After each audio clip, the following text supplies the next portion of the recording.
जय श्री सद्गुरु देवाय नमः। जय श्री गणपति देवाय नमः। ओम क्रीं कालिकाय नमः। श्री कालिका पुराण अध्याय 85 निरांजन विधि। और अब बोले, हे राजाओं में इंद्र के समान श्रेष्ठ, अब सदाचार संबंधी उन रहस्यों को सुनो जिन्हें राजाओं को अवश्य करना चाहिए। उन सभी भेदों को आप मुझसे सुनो। साधु सज्जन लोग दोष मुक्त होते हैं। सतत शब्द साधु का बोधक है। ऐसे साधु पुरुषों का जो आचरण है उसे ही सदाचार कहा जाता है। गृहस्थों के जो सदाचार आगमों में, पुराणों में, संहिताओं में, गृहस्थ आश्रम वर्ण प्रसंग में बताए गए हैं, उन्हें वहीं से उसी रूप में ग्रहण करना चाहिए। ऋषियों का वेद पाठ द्वारा पूजन करें, देवताओं की होम से पूजा करें, श्राद्धों से पितरों को तथा बलि भोजन से प्राणियों को तृप्त करें। मलोत्सर्ग, शरीर सज्जा, स्नान, दांत की सफाई, अंजन, निषेक आदि सभी विधियां गृहस्थों की भांति करनी चाहिए। राजा को चाहिए कि वह ब्राह्मणों के लिए निर्दिष्ट पठन पाठन आदि 6 कर्मों में सब और से लगाए। उसी प्रकार उसे क्षत्रिय आदि अन्य वर्णों वालों को भी उनके अपने अपने धर्मों में लगाना चाहिए। जो व्यक्ति अपने धर्म का परित्याग कर अन्य के धर्म का आचरण करे, राजा उसे पहले 100 मुद्राओं से दंडित करे, तत्पश्चात उसे उसके अपने वर्णोचित कर्म में लगाए। वह वार्षिक कार्यक्रमों में इन विशिष्ट आचारों का प्रयोग करे। उक्त अवसरों पर राजाओं को जो कुछ अवश्य करना चाहिए उनको मुझसे सुनो। राजा बल की वृद्धि हेतु शरद ऋतु की महाअष्टमी को दुर्गा देवी का विशेष पूजन तथा दशमी को वह उनका निरांजन करे।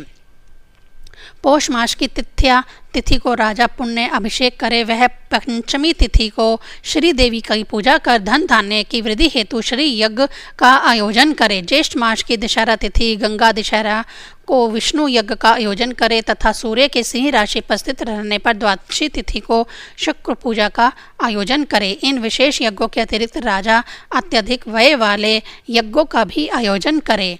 इनके करने से सेना, राज्य और कोष का विकास होता है तथा यज्ञों के न करने से राज्य में अनेक प्रकार की महामारियां, दुर्भिक्ष एवं मरण होते हैं। इसलिए इन विशेष आयोजनों को राजा को करना चाहिए।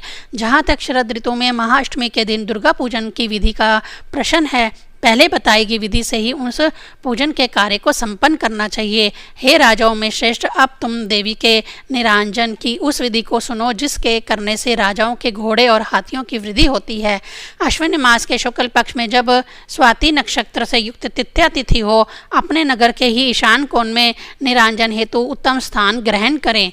तब उस दिन से 8वां दिन यानी दशमी तिथि प्राप्त होने पर निराजन करें। निराजन का समय मेरे द्वारा पहले तुम्हें बताया गया है। अब तुम उसका विधान मात्र मुझसे सुनो। इसे करके तुम कृतकृत्य हो जाओगे। एक महान बलशाली सुंदर मनोहर घोड़े की गंध यानी चंदन, पुष्प, वस्त्र आदि से तित्ते से प्रारंभ करके 7 दिनों तक पूजन करने के पश्चात उसे 8वें दिन यज्ञ मंडप में लावें। उस समय उसकी चेष्टाओं का विचार करते हुए शुभ अशुभ फलों को जानें। उस समय यदि घोड़ा भागे तो शत्रु राष्ट्र से पराभव होता है। यदि वह आंसू गिराए तो राजकुमार का मरण होता है। यदि अश्व मंडप में ले जाते समय ना जाए तो रानी का मरण होता है। ऐसा ही फल यदि घोड़ा नाक और मुंह से ध्वनि निकाले तो भी होता है। जिस दिशा में वह मुँह करे उस दिशा में राजा शत्रुओं को जीते। यदि घोड़ा अगला दाहिना पैर उठाकर आगे बढ़ता है तब राजा अपने समस्त शत्रुओं पर विजयी होता है। हे राजन, दशमी को प्रातःकाल निरांजन करना चाहिए। ऐसा ना होने पर उसी को अश्वनी शुक्ल द्वादशी को या उसके भी अभाव में कार्तिक की पूर्णिमा को निराजन करें।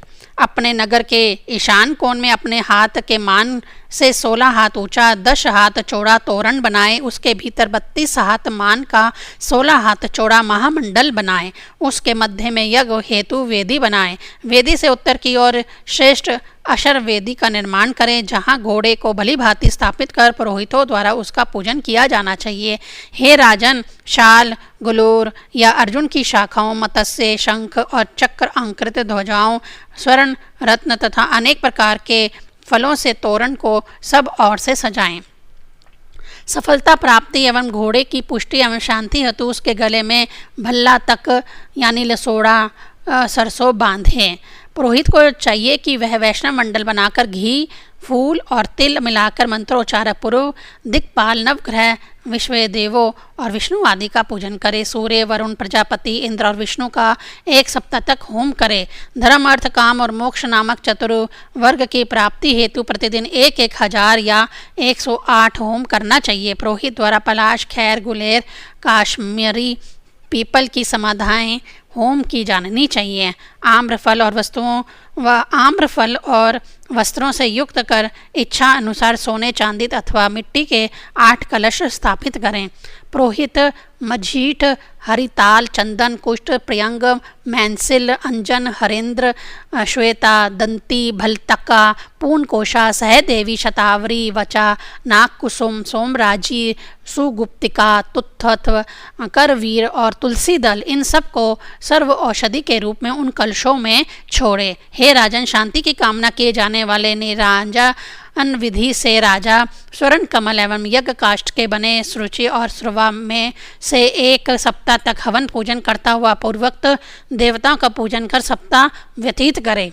जब तक निराजन विधि संपन्न न हो तब तक वह घर ही रहे। उस अवधि में शांति चाहने वाला राजा रात्रि में यज्ञशाला में ना रहे और ना तो उस हाथी या घोड़े पर ही चढ़े।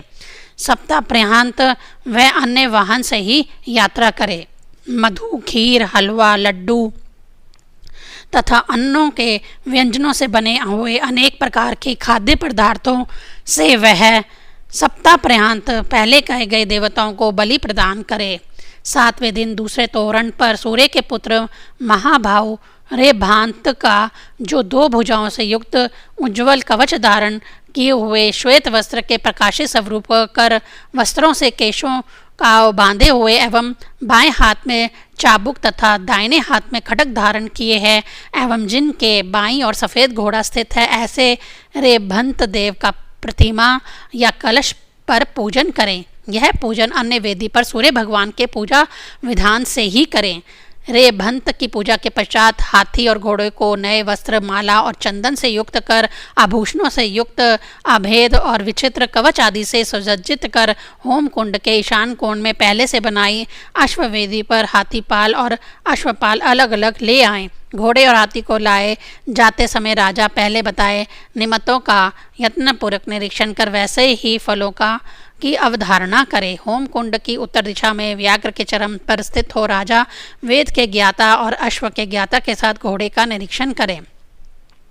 लाए गए घोड़े को पुरोहित शीघ्र ही चावल की पिंडी जो सुगंधित हो शांति मंत्रों के साथ उसे प्रदान करे। घोड़ा उसे खाने लगे या खाने के पहले उसे भोज्य पदार्थ को सूंघे तब खाए तो सब प्रकार का कल्याण समझना चाहिए, अन्यथा उल्टा ही फल जाने। तब पुरोहित गुलूर और आम की टहनियों कुशाओं को कलश के जल में बार बार डुबोकर उसे हाथी, घोड़े, राजा, रथ और सैनिकों का स्पर्श करे। उस समय वे ब्राह्मणों के सहित शांति तथा पुष्टि कर मंत्रों से चतुरंग का अभिषेक करे। दिक्पालों, ग्रहों के मंत्रों तथा वैष्णव मंत्रों से बहुत प्रकार से अभिषेक करने के पश्चात ऋत्विग राजा को सोने का बना दर्पण दिखावे। तत्पश्चात द्विजों में शार्दूल के समान श्रेष्ठ पुरोहित उस दर्पण को घुमाता हुआ मंत्री, राजकुमार, आमात्य या अन्य सैनिकों आदि सभी को दिखावे। अपनी चतुरंगी सेना का भी इसी प्रकार से शांति व पौष्टिक कर्म संपन्न करे। शत्रु की मिट्टी की मूर्ति बनाकर अभिचारिक मंत्रों से उसके हृदय में शूल से भेद कर खड्ग से उसका गला काट दे। तत्पश्चात आचार्य कविका यानी लगाम को इंद्र और सूर्य के मंत्रों से अभिमंत्रित करके स्वयं घोड़े के मुंह में दे। तब राजा इन्हीं मंत्रों से उस घोड़े पर सवार होकर सभी बलों से युक्त हो उत्तर पूर्व दिशा ईशान कोण में जाए। तब ऋत्विक पुरोहित आचार्य सभी निमित्तों को देखने के लिए राजा का अनुगमन करे। राजा मणि, मूंगा, मोती, स्वर्ण आदि रत्नों से अलंकृत हो बाजे, तुमुल, घोष, छत्र आदि से घिर कर पृथ्वी को चीरता हुआ निरांजन हेतु 1 कोश जात तक जाकर पूर्वी द्वार से अपने नगर में प्रवेश करे। उस समय पुरोहित ब्राह्मणों द्वारा यज्ञ का आयोजन करें। वहां जाकर दक्षिणा, सोना, गो और तिल का दान करने के पश्चात वह ब्राह्मणों को शक्ति के अनुसार दान करे। इसी प्रकार से अपनी सेना का निराजन कर राजा इस लोक और परलोक में स्थिर लक्ष्मी प्राप्त करता है। अब इन दोनों मंत्रों से राजा घोड़े में सवार हुए तब वह महारानी के अंतःपुर में जाए। मंत्रार्थ, हे अश्व तुम अमृत से उत्पन्न हुए हो, हे घोड़े तुम समुद्र से उत्पन्न हुए हो, जिस बल से तुम इंद्र को ढोते हो उसी से मुझे भी ढो, जिस सत्व से तुम रेभंत और सूर्य को वाहन करते हो उसी से मुझे भी विजय हेतु वाहन करो। तब महारानी भी दूब अक्षत सिद्धार्थ यानी सरसों से स्त्रियों के सहित पर्यंक स्थित राजा का पूजन करे। तित्या की निरांजन हेतु भूमि ग्रहण के पश्चात यदि सूतक पड़ जाए तो केवल दोष ही होता है, सूतक नहीं होता। सूतक का दोष हो या मृतक का, जैसा भी हो, राजा सेना का निराजन मात्र ही विशेष रूप से करे। विहार विलोकन यानी राज व्यवस्था संचालन के लिए तथा अधिवासन यज्ञ पर राष्ट्र के दमन आदि के लिए राजा शीघ्र ही शुद्ध हो जाता है। हे राजन, यह तुमसे निराजन की पद्धति मेरे द्वारा कही गई। अब तुम पुख्य स्नान की विधि सुनो। श्री कालिका पुराण में निराजन विधि नामक 85वां अध्याय संपूर्ण हुआ। ओम क्रीं कालिकाये नमः।